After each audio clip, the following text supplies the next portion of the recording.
Never split the difference. Chapter 6.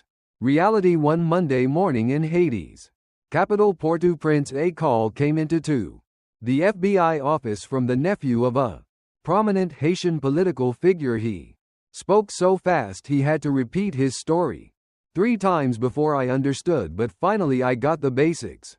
Kidnappers had snatched his aunt from her car and their ransom demand was $150. Give us the money, the kidnappers told him, or your aunt is going to die in the lawless, chaotic wake of the 2004 rebellion that toppled President John Bertrand Ared. Haiti surpassed Colombia as the kidna capital of the Americas, in fact, with between 8 and 10 people abducted every day in the Caribbean nation of 8 million. Haiti earned the dubious honor of having the highest kidnapping rate in the world. During this onslaught of abductions and death threats, I was the FBI's lead international kidnapping negotiator, and I had never seen anything like it. Reports of abductions increasingly bold. Daylight attacks right in Port-au-Prince seemed to roll into the office hourly. 14 students abducted on their school bus. American missionary Philip Snyder shot in an ambush and seized along with a Haitian boy he was taking to Michigan for eye surgery. Prominent Haitian politicians and businessmen bundled from their homes in broad daylight. No one was spared. Most of the abductions went down the same way. Ski mask-clad kidnappers surrounded a house or a car, forced entry with a gun, and snatched a vulnerable victim, usually a woman, child, or elderly person. Early on, there was the possibility that the kidnappings were driven by politically aligned gangs seeking to destabilize Haiti's new government. This proved to be wrong. Haitian criminals are famous for employing brutal means for political ends, but when it came to kidnappings, it was almost always all business. Later on, I'll get to how we pieced together the clues to discover who the perpetrators were and what they really wanted. Invaluable information when it came to negotiating with and destabilizing these gangs. But first, I want to discuss the crystallizing feature of high-stakes life and death negotiating. That is how little of it is on the surface. When that Monday ransom call came in to the politician's nephew, the guy was so petrified he could only think of doing one thing: paying the thugs. His reaction makes sense when you get a call from brutal criminals who say they'll kill your aunt unless you pay them. Immediately, it seems impossible to find leverage in the situation, so you pay the ransom and they release your relative. Right, wrong, there's always leverage. Negotiation is never a linear formula. Add X to Y to get Z. We all have a rational blind spots, hidden needs, and undeveloped notions. Once you understand that subterranean world of unspoken needs and thoughts, you'll discover a universe of variables that can be leveraged to change your counterpart's needs and expectations, from using some people's fear of deadlines and the mysterious power of odd numbers to our misunderstood relationship to fairness. There are always ways to bend our counterpart's reality so it conforms to what we ultimately want to give them, not to what they initially think they deserve. Don't compromise. Let's go back to the $150 ransom demand. We're always taught to look for the win-win solution, to accommodate, to be reasonable. So what's the win-win here? What's the compromise?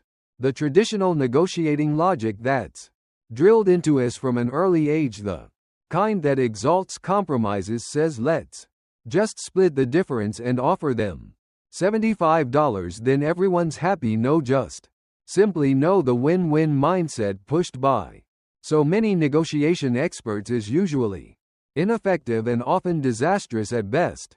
It satisfies neither side, and if you employ it with a counterpart who has a win-lose approach, you're setting yourself up to be swindled. Of course, as we've noted previously, you need to keep the cooperative, rapport-building, empathetic approach, the kind that creates a dynamic in which deals can be made, but you have to get rid of that naivety, because compromise, splitting the difference, can lead to terrible outcomes. Compromise is often a bad deal, and a key theme we'll hit in this chapter is that no deal is better than a bad deal, even in a kidnapping. Yes, a bad deal in a kidnapping is where someone pays and no one comes out to make my point on compromise. Let me paint you an example. A woman wants her husband to wear black shoes with his suit, but her husband doesn't want to. He prefers brown shoes. So what do?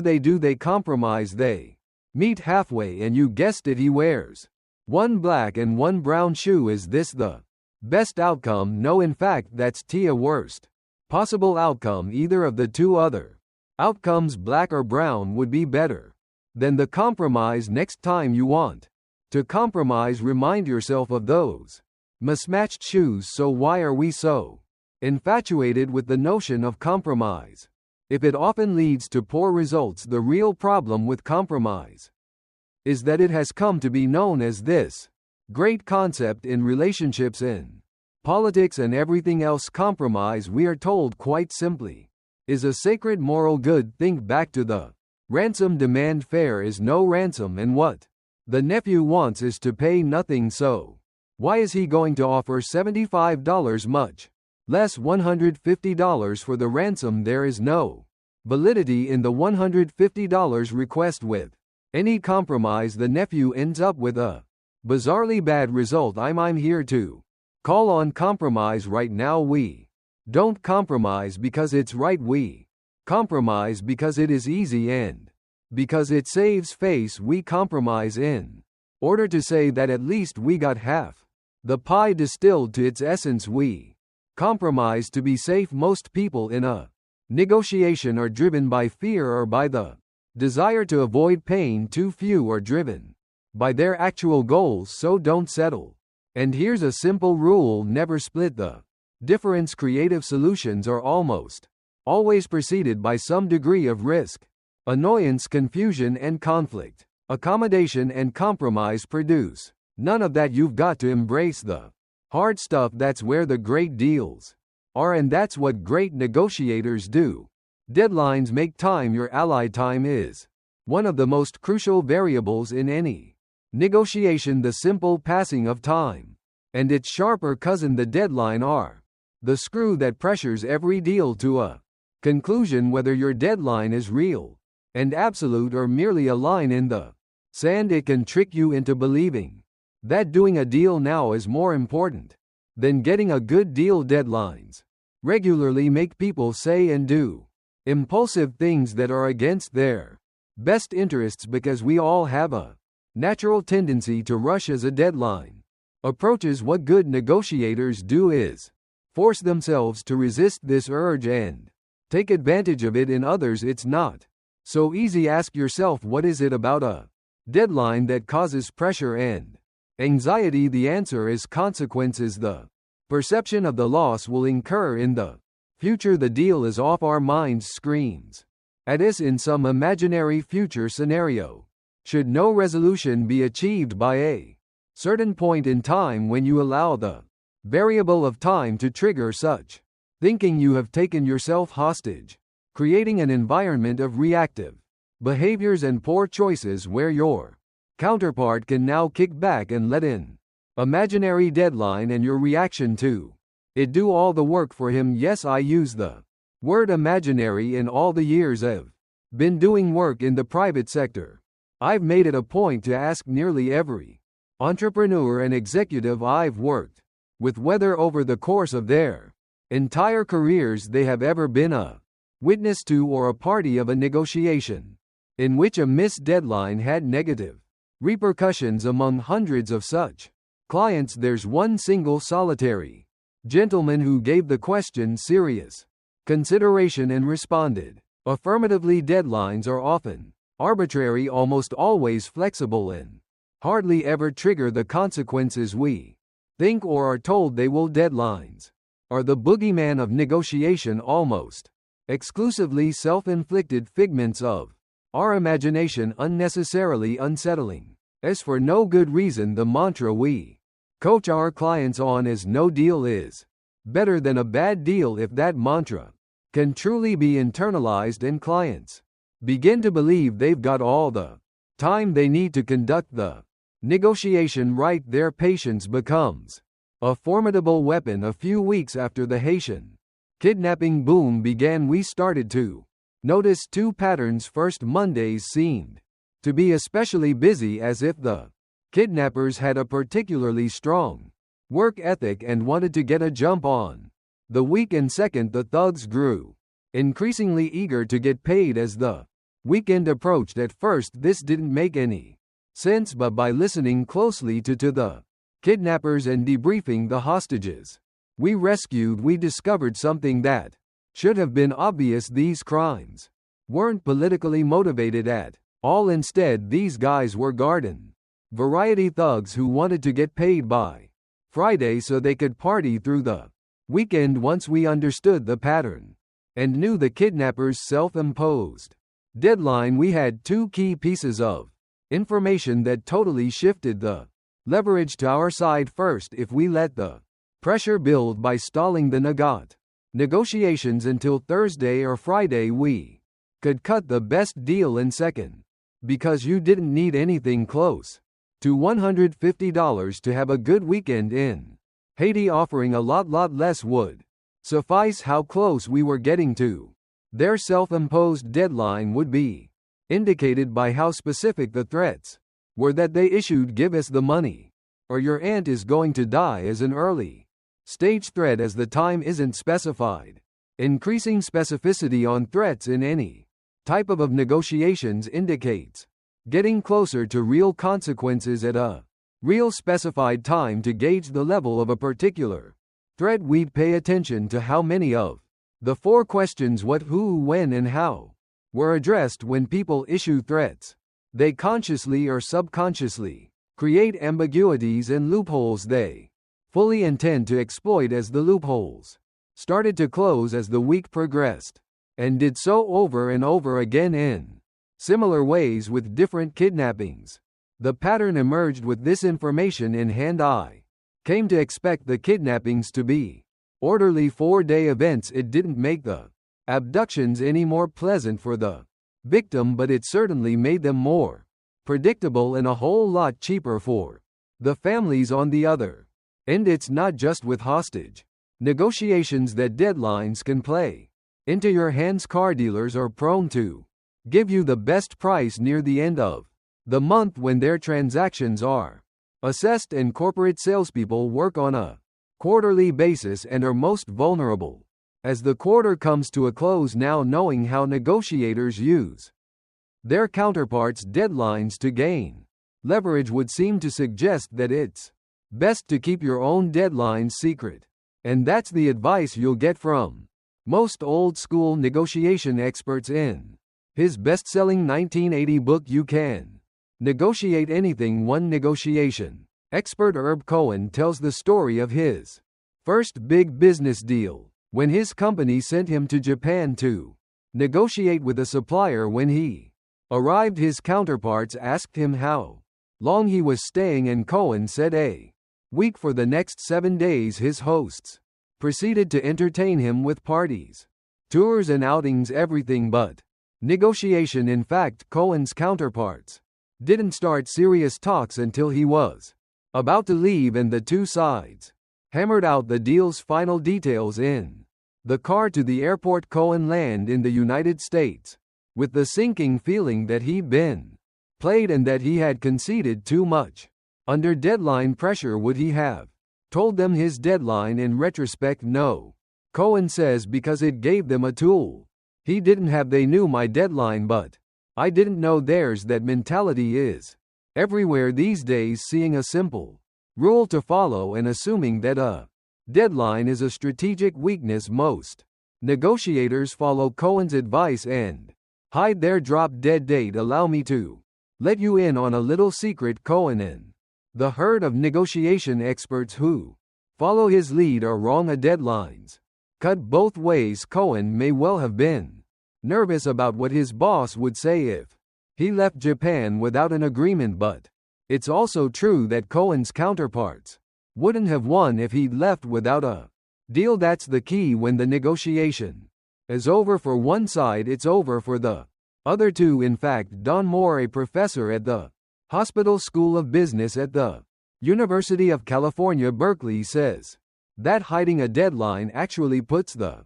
negotiator in the worst possible position. In his research, he's found that hiding your deadlines dramatically increases the risk of an impasse. That's because having a deadline pushes you to speed up your concessions, but the other side, thinking that it has time, will just hold out for more. Imagine if, when MBA owners set a lockout deadline during contract negotiations, they didn't tell the players' union they would concede as the deadline approached, inciting the union to keep negotiating past the secret deadline. In that sense, hiding a deadline means you're negotiating with yourself, and you always lose when you do so. Moore discovered that when negotiators tell their counterparts about their deadline, they get better deals. It's true. First, by revealing your cutoff, you reduce the risk of impasse, and second, when an opponent knows your deadline, he'll get to the real deal and concession making more quickly. I've got one final point to make before we move on. Deadlines are almost never ironclad. What's more important is engaging in the process and having a feel for how long that will take. You may see that you have more to accomplish than time will actually allow before the clock runs out. No such thing as fair. In the third week of my negotiations class, we play my favorite type of game, that is the kind that shows my students how much they don't understand themselves. I know I'm cruel. It's called the ultimatum game, and it goes like this. After the students split into pairs of a proposer and an acceptor, I give each proposer $10. The proposer then has to offer the acceptor a round number of dollars. If the acceptor agrees, he or she receives what's been offered, and the proposer gets the rest. If the acceptor refuses the offer, though, they both get nothing, and the $10 goes back to me. Whether they win and keep the money or lose and have to give it back is irrelevant, except to my wallet. What's important is the offer they make. The truly shocking thing is that almost without exception, whatever selection anyone makes, they find themselves in a minority, no matter whether they chose $6,455, $7,382, etc. They look around and are inevitably surprised to find no split was chosen far more than any other in something as simple as merely splitting $10 of found money. There is no consensus of what constitutes a fair or rational split. After we run this little experiment, I stand up in front of the class and make a point they don't like to hear. The reasoning each and every student used was 100% irrational and emotional. What they say, I made a rational decision, then I lay out how they're wrong. First, how could they all be using reason if so many have made different offers? That's the point. They didn't. They assumed the other guy would reason just like them. If you approach a negotiation thinking that the other guy thinks like you're wrong. I say that's not empathy, that's projection, and then I push it even further. Why, I ask, did none of the proposers offer $1, which is the best rational offer for them and logically unrejectable for the acceptor? And if they did and they got rejected, which happens, why did the accept turn them down? Anyone who made any offer other than $1 made an emotional choice, I say. And for you acceptors who turned down $1, since when is getting $0 better than getting $1? Did the rules of finance suddenly change? This rocks my students' view of themselves as rational actors, but they're not. None of us are. We're all irrational, all emotional. Emotion is a necessary element to decision making that we ignore at our own peril. Realizing that people hard between the eyes. Ines Cart's error, emotion, reason in the human brain. To neuroscientist Antonio Damasio explained a groundbreaking discovery he made studying people who had damage in the part of the brain where emotions are generated. He found that they all had something peculiar in common. They couldn't make decisions. They could describe what they should do in logical terms, but they found it impossible to make even the simplest choice. In other words, while we may use logic to reason ourselves toward a decision, the actual decision-making is governed by emotion. The nation of Iran was not so lucky. In recent years, Iran has put up with sanctions that have cost it well over $100 billion in foreign investment and oil revenue in order to defend a uranium-enriching nuclear program that can only meet 2% of its energy needs. In other words, like the students who won't take a free $1 because the offer seems consulting. Iran has screwed itself out of its chief source of income, oil and gas revenue, in order to pursue an energy project with little expected payoff. Why again? Fairness for Iran. It's not fair that the global powers, which together have several thousand nuclear weapons, should be able to decide if it can use nuclear energy. And why, Iran wonders, is it considered a para for enriching uranium when India and Pakistan, which clandestinely acquired nuclear weapons, are accepted members of the international community? In a TV interview, former Iranian nuclear negotiator Syed Hossein Musavi and hit the nail on the head. The nuclear issue today for Iranians is not nuclear, he said. It's defending their integrity as an independent identity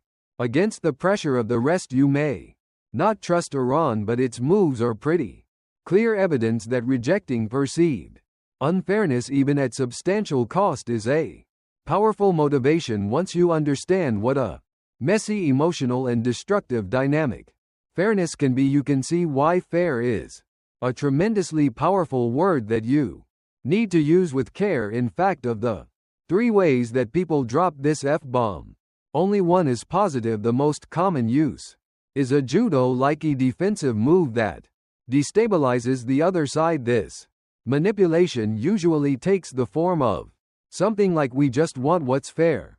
Think back to the last time someone made this implicit accusation of unfairness to you, and I bet you'll have to admit that it immediately triggered feelings of defensiveness and discomfort. These feelings are often subconscious and often lead to an irrational concession. A friend of mine was selling her Boston home in a bust market a few years back. The offer she got was much lower than she wanted. It meant a big loss for her, and out of frustration she dropped this F-bomb on the prospective buyer. "We just want what's fair," she said, emotionally rattled by the implicit accusation. The guy raised his offer immediately. If you're on the business end of this accusation, you need to realize that the other side might not be trying to pick your pocket like my friend. They might just be overwhelmed by circumstance. The best response either way is to take a deep breath and restrain your desire to concede, then say, "Okay, I apologize, let's stop everything and go back to where I started treating you unfairly, and we'll fix it." The second use of the F-bomb is more nefarious. In this one, your counterpart will basically accuse you of being dense or dishonest by saying, "We've given you a fair offer." It's a terrible little jab meant to distract your attention and manipulate you into giving in. Whenever someone tries this on me, I think back to the last NFL lockout negotiations were getting down to the wire, and the NFL Players Association NFLPAA said that before they agreed to a final deal, they wanted the owners to open their books. The owners answered, "We've given the players a fair offer." Notice the horrible genius of this. Instead of opening their books or declining to do so, the owners shifted the focus to the NFLPA's supposed lack of understanding of fairness. If you find yourself in this situation, the best reaction is to simply mirror the F that has just been lobbed at you. Fair, you'd respond pausing to let the word power do to them as it was intended to do to you. Follow the that with a label. It seems like you're ready to provide the evidence that supports that which alludes to opening their books or otherwise handing over information that will either contradict their claim to fairness or give you more data to work with than you had previously. Right away you declaw the attack. The last use of the FW is my Favorite because it's positive and constructive. It sets the stage for honest and empathetic negotiation. Here's how I use it early on. In a negotiation, I say I want you to feel like you are being treated fairly at all times, so please stop me at any time if you feel I'm being unfair, and we'll address it. It's simple and clear, and sets me up as an honest dealer. With that statement, I let people know it is okay to use that word with me if they use it honestly. As a negotiator, you should strive for a reputation of being fair. Your reputation precedes you. Let it precede you in a way that paves success. How to discover the emotional driver behind what the other party values. A few years ago, I stumbled upon the book How to Become a Rainmaker 3-3, and I like to review it occasionally to refresh my sense of the emotional drivers that fuel decisions. The book does a great job to explain the sales job not as a rational argument but as an emotional framing job. If you can get the other party to reveal their problems, pain, and unmet objectives, if you can get at what people are really buying, then you can sell them a vision of their problem that leaves your proposal as the perfect solution. Look at this from the most basic level. What is a good babysitter sell? Really, it's not child care exactly, but a relaxed evening, a furnace salesperson, cozy rooms for family time, a locksmith, a feeling of security. Know the emotional drivers, and you can frame the benefits of any deal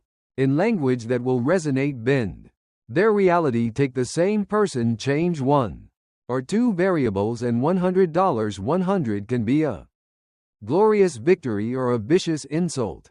Recognizing this phenomenon lets you bend reality from insult to victory. Let me give you an example. I have this coffee mug, red and white with the Swiss flag, no chips but used. What would you pay for it? Deep down in your heart of hearts, you're probably going to say something like $3.50. Let's say it's your mug. Now you're going to sell it to me, so tell me what it's worth. You're probably going to say something between $5, $7. In both cases, it was the exact same mug. All I did was move the mug in relation to you, and I totally change its value. Or imagine that I offer you $20 to run a 3-minute errand and get me a cup of coffee. You're going to think to yourself that $20 for 3 minutes is $400 an hour. You're going to be thrilled.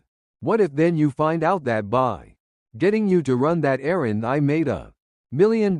You'd go from being ecstatic for making $400 an hour to being angry because you got ripped off. The value of the $20, just like the value of the coffee mug, didn't change, but your perspective of it did. Just by how I position the $20, I can make you happy or disgusted by it. I tell you that not to expose our decision making as emotional and irrational. We've already seen that what I am saying is that while our decisions may be largely irrational, that doesn't mean there aren't consistent patterns, principles, and rules behind how we act. And once you know those mental patterns, you start to see ways to influence them. By far the best theory for describing the principles of our irrational decisions is something called prospect theory, created in 1979 by the psychologists Daniel Kahneman and Amos Tercy. Prospect theory describes how people choose between options that involve risk. Like in a negotiation, the theory argues that people are drawn to sure things over probabilities, even when the probability is a better choice. That's called the certainty effect, and people will take greater risks to avoid losses than to achieve gains. That's called loss aversion. That's why people who statistically have no need for insurance buy it. Or consider this: a person who's told he has a 95% chance of receiving $10 or 100% chance of getting 9.499 will usually avoid risk and take the 100% certain safe choice, while the same person who's told he has a 95% chance of losing $10 or a 100% chance of losing $949 will make the opposite choice, risking the bigger 95% option to avoid The loss, the chance for loss incites more risk than the possibility of an equal gain over the next few pages. All explain a few prospect theory tactics you can use to your advantage.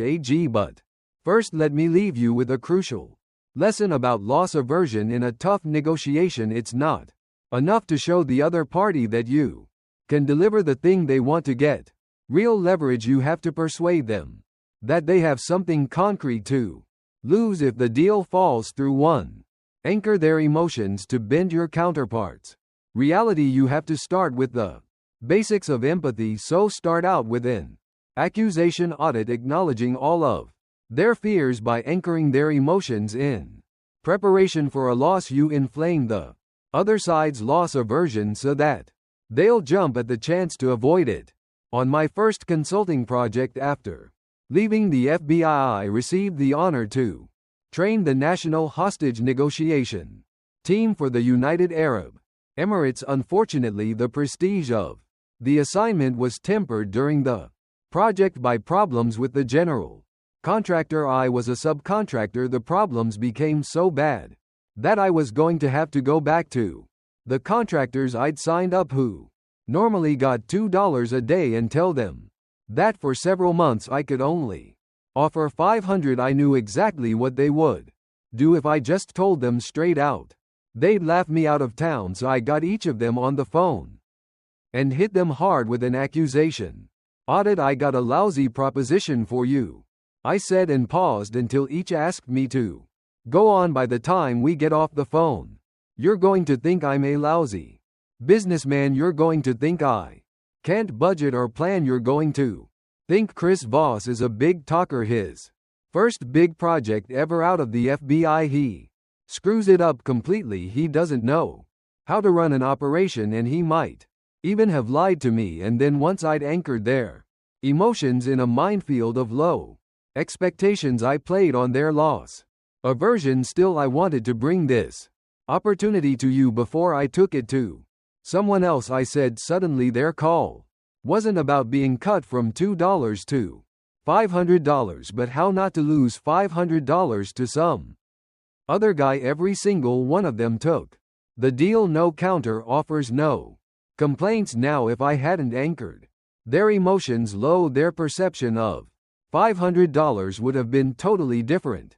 If I just called and said I can give you $500 per day, what do you think they'd have taken it as? An insult, and slammed down the phone to let the other guy go first. Most of the time now, it's clear that the benefits of anchoring emotions are great when it comes to bending your counterparts' reality, but going first is not necessarily the best thing when it comes to negotiating price. When the famous film director Billy Wilder went to hire the famous detective novelist Raymond Chandler to write the 1944 classic Double Indemnity, Chandler was new to Hollywood, but he came ready to negotiate. And in his meeting with Wilder and the movie's producer, Chandler made the first salary offer. He bluffly demanded $150 per week and warned Wilder that it might take him 3 weeks to finish the project. Wilder and the producer could barely stop from laughing because they had in planning to pay Chandler $750 per week, and they knew that movie scripts took months to write. Lucky for Chandler, Wilder and the producer valued their relationship with Chandler more than a few hundred, so they took pity on him and called in agent to represent Chandler in the negotiations. Similarly, I had a student named Jerry who royally screwed up his salary negotiation by going first. Let me say that this happened before he was my student. In an interview at a New York financial firm, he demanded $110 in large part because it represented a 30% raise. It was only after he started that he realized that the firm had started everybody else in his program at $125. That's why I suggest you let the other side anchor monetary negotiations. The real issue is that neither side has perfect information going to the table. This often means you don't know enough to open with confidence. That's especially true anytime you don't know the market value of what you are buying or selling, like with Jerry or Chandler, by letting them anchor you also.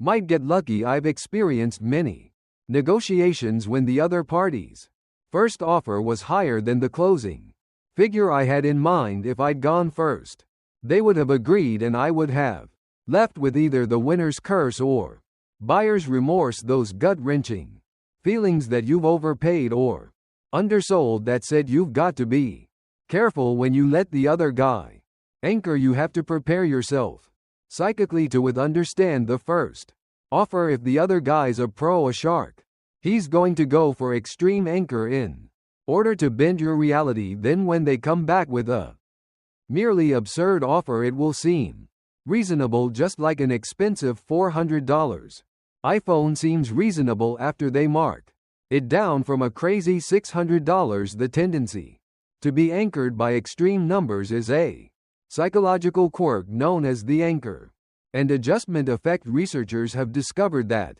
we tend to make adjustments from our first reference points. For example, most people glimpsing 8*7*6 1054*43*2 estimate that it yields a higher result than the same string in reverse order. That's because we focus on the first numbers and extrapolate. That's not to say never open. Rules like that are easy to remember, but like most simplistic approaches, they are not always good advice. If you're dealing with a rookie counterpart, you might be tempted to be the shark and throw out an extreme anchor, or if you really know the market and you're dealing with an equally informed pro, you might offer a number just to make the negotiation go faster. Here's my personal advice on whether or not you want to be the shark that eats a rookie counterpart. Just remember, your reputation precedes you. I've run into CEOs whose reputation was to always badly beat their counterpart, and pretty soon no one would deal with them. 3. Establish a range while going first rarely helps. There's one way to seem to make an offer and bend their reality in the process. That is by alluding to a range. What I mean is this: when confronted with naming your terms or price counter by recalling a similar deal which establishes your ballpark, albeit the best possible ballpark you wish to be in, instead of saying I'm worth $110, Jerry might have said at top places like Excorp, people in this job get between $130 and $170. That gets your point across without moving the other party into a defensive position, and it gets him thinking at higher levels. Research shows that people who hear extreme anchors unconsciously adjust their expectations in the direction of the opening number. Many even go directly to their price limit. If Jerry had given this range, the firm probably would have offered $130 because it looked so cheap. Next to $170.000 in a recent study, Columbus Business School psychologists found that job applicants who named a range received significantly higher overall salaries than those who offered a number, especially if their range was a bolstering range in which the low number in the range was what they actually wanted. Understand, if you offer a range and it's a good idea to do so, expect them to come in at the low end. 4. Pivot to non-monetary terms. People get hung up on how much but don't deal with numbers in isolation. That leads to bargaining, a series of rigid positions defined by emotional views of fairness and pride. Negotiation is a more intricate and subtle dynamic than that. One of the easiest ways to bend your counterpart's reality to your point of view is by pivoting to non-monetary terms after you've anchored them high. You can make your offers seem reasonable by offering things that aren't important to you but could be important to them, or if their offer is low, you could ask for things that matter more to you than them. Since this is sometimes difficult, what we often do is throw out examples to start the brainstorming process. Not long ago, I did some training for the Memphis Bar Association. Normally for the training they were looking for, I'd charge $25 a day. They came in with a much lower offer that I balked at. They then offered to do a cover story about me in their association magazine for Mimi to be on the cover of a magazine that went out to who knows how many of the country's top lawyers.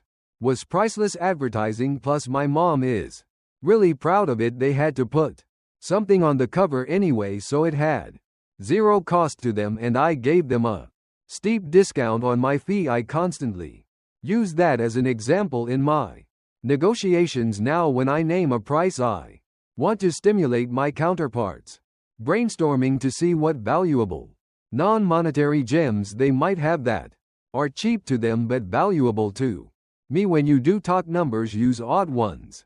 Every number has a psychological significance that goes beyond its value. And I'm not just talking about how you love 17 because you think it's lucky. What I mean is that in terms of negotiation, some numbers appear more immovable than others. The biggest thing to remember is that numbers that end in 0 inevitably feel like temporary placeholders, guesstimates that you can easily be negotiated off of, but anything you throw out that sounds less rounded, say 37,263, feels like a figure that you came to as a result of thoughtful calculation. Such numbers feel serious and permanent to your counterpart, so use them to fortify your offers. 6. Surprise. With a gift, you can get your counterpart into a mood of generosity by staking an extreme anchor, and then after their inevitable first rejection, offering them a wholly unrelated surprise gift.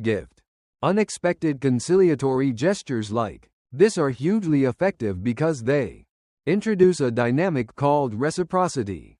The other party feels the need to answer your generosity, and kind they will suddenly come up on their offer, or they'll look to repay your kindness in the future. People feel obliged to repay debts of kindness. Let's look at it in terms of international politics. In 1977, Egyptian President Anwar Sadat dramatically pushed negotiations on the Egypt-Israel peace treaty forward by making a surprise address to the Israeli Knesset, a generous gesture that did not involve making any actual concessions but did signify a big step toward peace. Back in Haiti, a few hours after the kidnappers had snatched his aunt, I was on the phone with the politician nephew. There was no way their family could come up with $150, he told me, but they could pay between $50 and $85. But since learning that the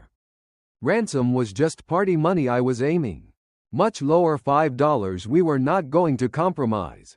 It was a matter of professional pride. I advised him to start off by anchoring the conversation in the idea that he didn't have the money, but to do so without saying no so as not to hit their pride head on. How am I supposed to do that, he asked. In the next call, the kidnapper made another general threat against the aunt and again demanded the cash. That's when I had the nephew subtly question the kidnapper fairness. I'm sorry, the nephew responded, but how are we supposed to pay if you're going to hurt her? That brought up the aunt's death, which was the thing the kidnappers most wanted to avoid. They needed to keep her unharmed if they hoped to get any money. They were commodity traders after all. Notice that to this point the nephew hadn't named a price. This game of attrition finally pushed the kidnappers to name a number first. Without prodding, they dropped to $50. Now that the kidnappers' reality had been bent to a smaller number, my colleagues and I told the nephew to stand his ground. How can I come up with that kind of money? We told him to ask again. The kidnapper dropped his demand to $25. Now that we had him in our sights, we had the nephew make his first offer, an extreme low anchor of $3. The line went silent and the nephew began to sweat profusely, but we told him to hold tight. This always happened at the moment the kidnappers' economic reality got totally rearranged. When he spoke again, the kidnapper seemed shell-shocked, but he went on. His next offer was lower, $10. Then we had the nephew answer with a strange number that seemed to come from deep calculation of what his Ant's life was worth $475, his new price.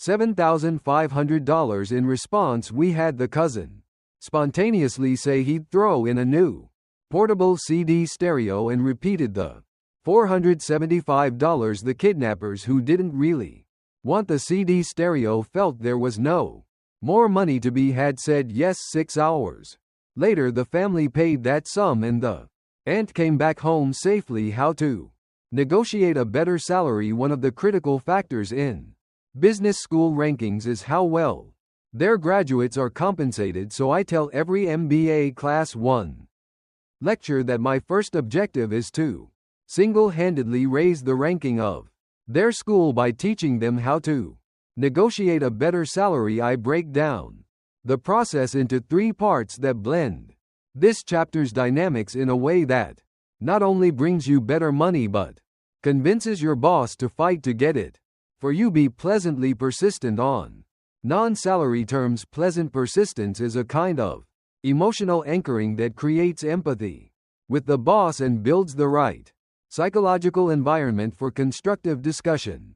And the more you talk about non-salary terms, the more likely you are to hear the full range of their options. If they can't meet your non-salary requests, they may even counter with more money, like they did with a French or an American former student of mine. She kept asking with a big smile for an extra week of vacation beyond what the company normally gave. She was French, she said, and that's what French people did. The hiring company was completely handcuffed on the vacation issue, but because she was so darn delightful and because she introduced a non-monetary variable into the notion of her value, they countered by increasing her salary offer. Salary terms without success terms is Russian roulette. Once you've negotiated a salary, make sure to define success for your position as well as metrics for your next raise that's meaningful for you and free for your boss. Much like giving me a magazine cover story was for the bar association, it gets you a planned raise. And by defining your success in relation to your boss's supervision, it leads into the next step. Spark their interest in your success and gain an unofficial mentor. Remember the idea of figuring what the other side is really buying. Well, when you are selling yourself to a manager, sell yourself as more than a body for a job. Sell yourself in your success as a way they can validate their own intelligence and broadcast it to the rest of the company. Make sure they know you'll act as a flesh and blood argument for their importance. Once you've bent their reality to include you as their ambassador, they'll have a stake in your success. Ask, what does it take to be successful here? Please notice that this question is similar to questions that are suggested by many MBA career counseling centers, yet not exactly the same, and it's the exact wording of this question that's critical. Students from my MBA courses who have asked this question in job interviews have actually had interviewers lean forward and say no one ever asked us that before. The interviewer then gave a great and detailed answer. The key issue here is if someone gives you guidance, they will watch to see if you follow their advice. They will have a personal stake in seeing you succeed. You've just recruited your first unofficial mentor to show how this can be done to near perfection. I can think of no better example than my former MBA student, Angel Pra. While Angel was finishing up his MBA, he went to his boss and began to lay the groundwork for his work post-MBA, which the company was paying during his last semester. He set a non-specific anchor, a kind of range, by suggesting to his boss that once he graduated and the company was done investing in his MBA, around $31 per year, that money should go to him as salary. His boss made no commitment, but Angel was pleasantly persistent about it, which set the idea as an anchor in his boss's mind. Upon graduation, Angel and his boss had their big sit-down. In an assertive and calm manner, Angel broached a non-financial issue to move the focus away from how much he asked for a new title. Angel's boss readily agreed that a new role was A no-brainer after Angel's new degree. At that point, Angel and his manager defined what his roles and responsibilities would be in his new role, thereby setting success metrics. Then Angel took a breath and paused so that his boss would be the first to throw out a number. At last he did. Curiously enough, the numbers showed that Angel's earlier efforts at anchoring had worked. He proposed to add $31 to Angel's base salary, almost a 50% raise, but Angel was no rookie negotiator, not after taking my class. So instead of countering and getting stuck in how much, he kept talking, labeling the boss's emotions and empathizing with his situation. At the time, the company was going through difficult negotiations with its investors, and then Angel courteously asked for a moment to step away and print up the agreed upon job description. This pause created a dynamic of pre-deadline urgency in his boss, which Angel exploited. When he returned with the printout on the bottom, he'd added his desired compensation, $134.5K, $143K, in that one little move. Angel weaved together a bunch of the lessons from this chapter. The odd numbers gave them the weight of thoughtful calculation. The numbers were high too, which exploited his boss's natural tendency to go directly to his price limit when faced by an extreme anchor, and they were arranged which made Angel's seem less aggressive and the lower end more reasonable in comparison. From his boss's body language, raised eyebrows, it was clear that he was surprised by the compensation request, but it had had the desired effect. After some comments about the description, he countered with $120. Angel didn't say no or yes, but kept talking and creating empathy. Then, in the middle of a sentence, seemingly out of the blue, his boss threw out $27. With his boss obviously negotiating with himself, Angel kept him going. Finally, his boss said he agreed with the $134.500 and would pay that salary starting in 3 months, contingent on the board of directors' approval. As the icing on the cake, Angel worked in a positive use of the word fair. That's fair, he said, and then sold the raise to his boss as a marriage in which his boss would be the mentor. I'm asking you, not the board, for the promotion, and all I need is for you to agree with it, he said. And how did Angel's boss reply to his new ambassador? I'll fight to get you this salary, so follow Angel's lead and make it rain. Key lessons compared to the tools discussed in previous chapters. The techniques here seem concrete and easy to use, but many people shy away from them because they seem manipulative. Something that key lessons compared to the tools discussed in previous chapters. The techniques here seem concrete and easy to use, but many people shy away from them because they seem manipulative. Something that bends your counterpart's reality must be cheating. Right. In response, let me just say that these tools are used by all the best negotiators because they simply recognize the human psyche as it is. We are emotional, irrational beasts who are emotional and irrational in predictable, pattern-filled ways. Using that knowledge is only well rational as you work these tools into your daily life. Remember the following powerful lessons: all negotiations are defined by a network of subterranean desires and needs. Don't let yourself be fooled by the surface. Once you know that the kidnappers just want party money, you will be miles better prepared. Splitting the difference is wearing one black and one brown shoe, so don't compromise. Meeting halfway often leads to bad deals for both sides. Approaching deadlines entice people to rush the negotiating process and do impulsive things that are against their best interests. The word fair is an emotional term people usually exploit to put the other side on the defensive and gain concessions. When your counterpart drops the F-bomb, don't get suckered into a concession. Instead, ask them to explain how you're mistreating them. You can bend your counterpart's reality by anchoring his starting point before you make an offer emotionally Anchor them by saying how bad it will be. When you get to numbers, set an extreme anchor to make your real offer seem reasonable, or use a range to seem less aggressive. The real value of anything depends on what vantage point you're looking at it from. People will take more risks to avoid a loss than to realize a gain. Make sure your counterpart sees that there is something to lose by inaction.